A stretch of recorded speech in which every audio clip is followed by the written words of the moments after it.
What's up, guys? Welcome back to the channel. It's me, it's her, we're back. I know it's been a long time since we posted a video, but life happens sometimes. I know you guys understand, but nonetheless, hope you guys are doing great, and I hope you guys are having an awesome 4th of July, or had a great 4th of July. I'm not sure when this video is going to go up, but me and Ashton here, we've been discussing some things. We need to get the ball rolling on the channel. You guys have been wearing me out in the comments section about getting a video going. And I've been procrastinating my ass off. I am sweaty as hell. We're getting our steps in. It's like 94 degrees. Anyway, we've been procrastinating, or I have. I can't put that on her. Just life happens, guys. That's just what happens. You can see I got my Street Cartel shirt on. Been more or less on a fitness journey. Is that what you call it? Been on a fitness journey, I guess you could say. Just kind of finding our inner peace. But anyway, we've got a ton of new subscribers to the channel, and I'm pretty sure over half of you guys are probably here for the little Silverado, the 5-speed swap, the cam Silverado, the regular cab short bed, whatever. It is a sweet little truck, and I've been holding back on you guys. You guys need to enjoy this thing. There's not a day I don't go out that this thing doesn't get recognized. There's a lot of older guys that really love it. But at the gym, just driving it around, everything, people love it. So I'm gonna cool off for a second. I'm gonna gather my thoughts. We're just gonna make a real quick, short video going over this truck, and then in the following uploads coming, you guys will kind of get caught up with what's going on in life, I guess you could say. So let's do it.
So I think I'm just gonna kind of land on what all we've done, like body-wise and suspension-wise, before I go straight into engine and drivetrain, because I'm pretty sure you guys are most curious about that. But we're just gonna quickly touch base on what we've done. I'm not gonna do the typical me and go over and describe everything down to the T.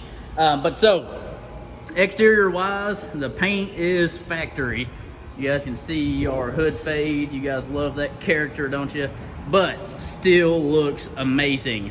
Factory wheels on the truck, or they're a factory Chevy wheel, not the wheels that came on this truck. But we went with a 4.6 drop, a Max Track 4.6 drop. Has the C-notch, has the knuckles, has the shocks, has the whole kit, and it rides okay. I didn't expect it to ride any better than it actually does, so can't really say much there. But a Max Track 4.6 drop to get sitting like this. We did have to drop tire size. I think we're in the 45 series now. I don't remember exactly. Of course, I can't find it whenever I need to.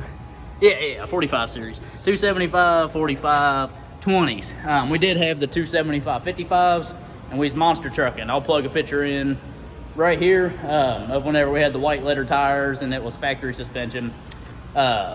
But looks absolutely killer. That is all we have done to the exterior. Right? Is that all we've done to this thing? So I was looking across it. Yeah, because I mean, I still got like factory taillights, factory headlights, roof fade. We've got some character back here. You guys know the deal. But shines up amazingly. And I'd go out on a limb and say I daily drive it, but I drive it back and forth to the gym, and that's basically it. So it stays pretty clean. So that's it for the exterior. Let's move on to the interior, and then we'll do engine bay and drivetrain. So the interior, it is very clean, very simple. We didn't do too much to it. It was pretty modest, but some of the things, you know, had to bring out high school Marcus. But we do have our core short throw shifter with the Hurst stick, and I'll get into that here in a little bit. An NRG quick release steering wheel and hub, the whole assembly. And we added a glow shift AFR gauge. Everybody shits on glow shift, but I've had them in every single one of my trucks that some gauges were necessary in. That little knob does nothing right now. What was it? Fuel pump. I was gonna wire the fuel pump manually to it, but decided not to do that. Didn't really make any sense in my head. Only other thing we've added in here, that man pedal right there. We had to do a little bit of trimming and stuff like that, and we'll touch base on that at a later date, because I know most of you guys are interested in stuff that had to do with the 5-speed swap in this thing. We put an NB3500 in it. But so yeah, I guess we can go ahead and move on to drivetrain and engine bay, because that's it in here. But it is very clean. This is a 250,000+ mile truck, and it's this clean. Original rockers, everything, original cab corners. This thing's pretty dang sweet. It does have all power, everything, of course, besides the seats and whatnot. We didn't have to do a different center console or shifter worked out here, except for our cup holders. I think we could have made do with leaving our cup holders here. I can't remember exactly, but the cup holders are out. That's all we had to remove for the 5-speed swap itself. We got a little kicker back here, a little 10-inch kicker. Got a little amp back here. No big thing. All right, let's move on.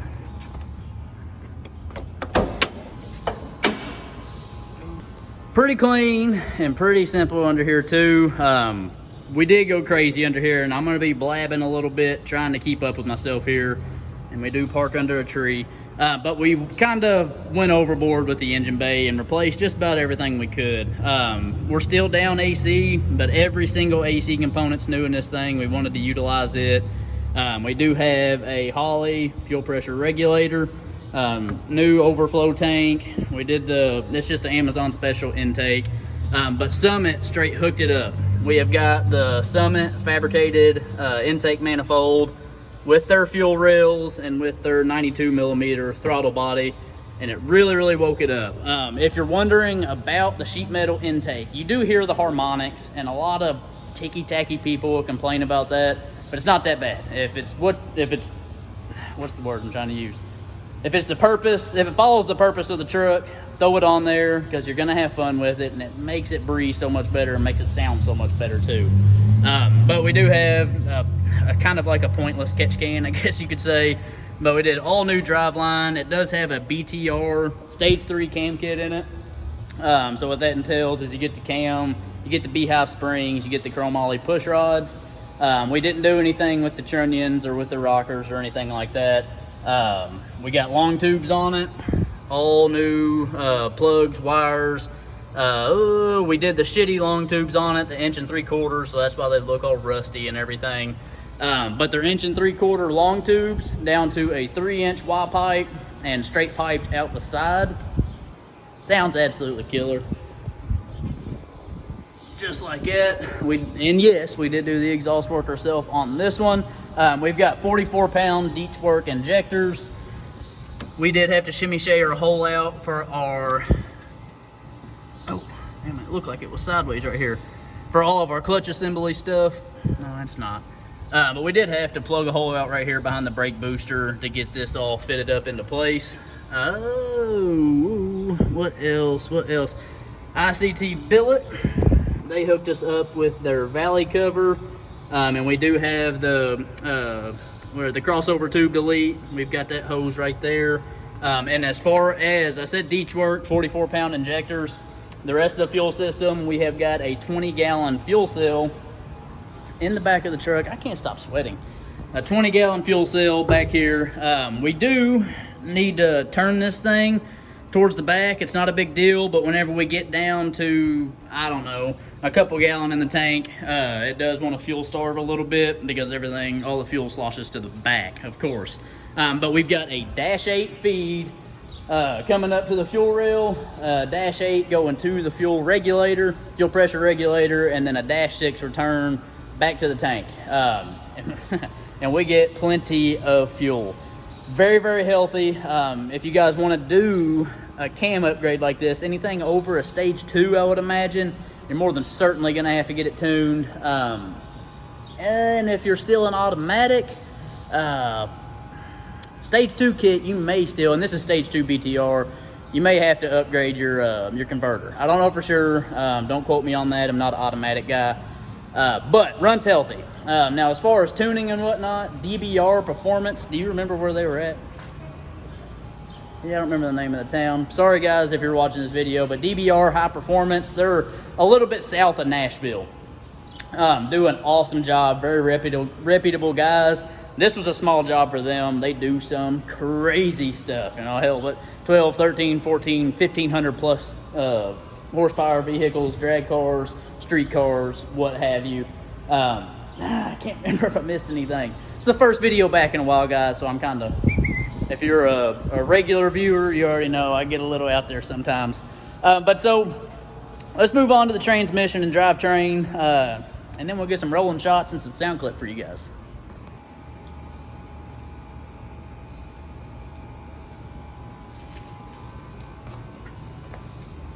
What are you doing? Cleaning. This transmission stuff. I feel bad. I should have wrote down a lot of your guys' questions or screenshotted them. You guys have a lot of questions about the 5-speed swap. And a whole bunch of goofy people in the comment section too. We're not going to get into that.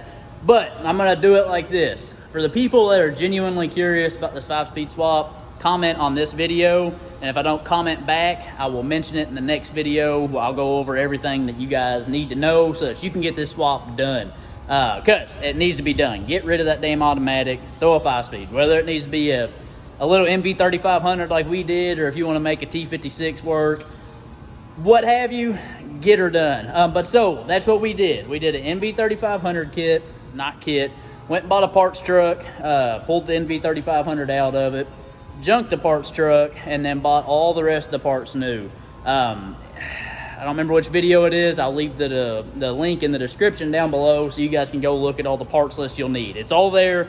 One of the part numbers is off one number, I think, and I think about 50,000 of you guys wore me out for it, but the flywheel bolts. It's obvious. If a Toyota flywheel bolt comes up, it's not it. Look for the Chevy LS flywheel bolt. That's all I'm going to say there. But so we did a center force clutch. It is their 4-wheel drive version clutch, so it's a little bit heavier duty. No horsepower rating or anything like that. You're kind of on your own with these NV3500s. If she goes, she goes. If she doesn't, she doesn't. Keep plugging on. But so center force clutch, NV3500. We did have to measure for a new drive shaft. Full torque drive shafts got us hooked up there.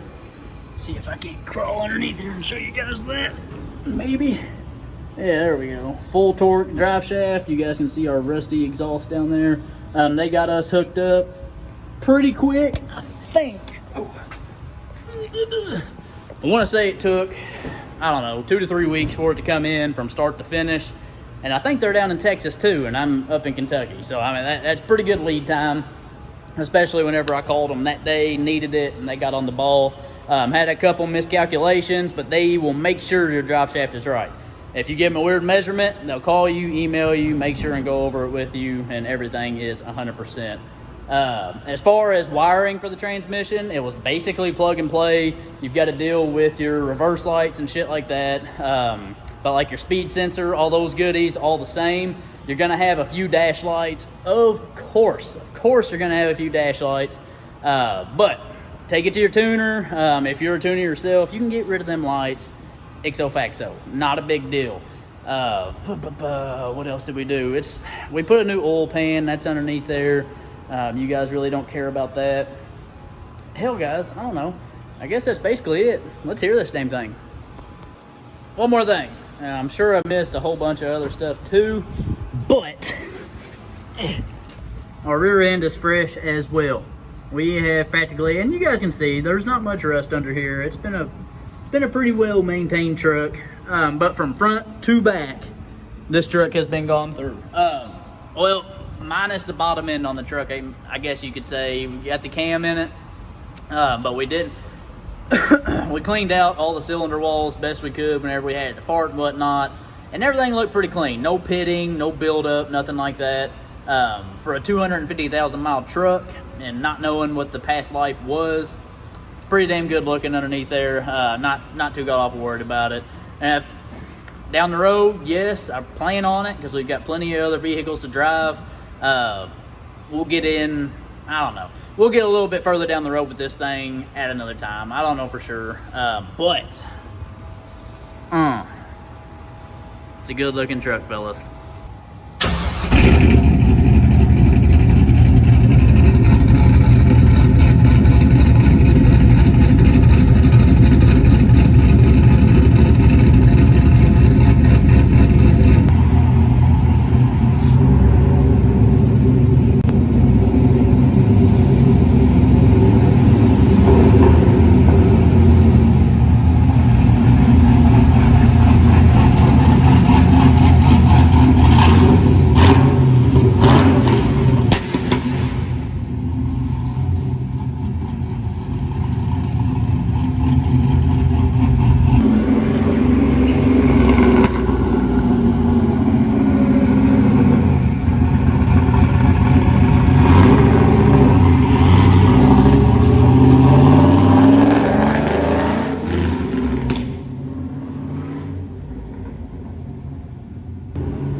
Alright guys, so that is going to do it for this upload. I hope you enjoyed this short little video. I don't know how long it'll be, probably like 5, 6, 7 minutes, somewhere around there.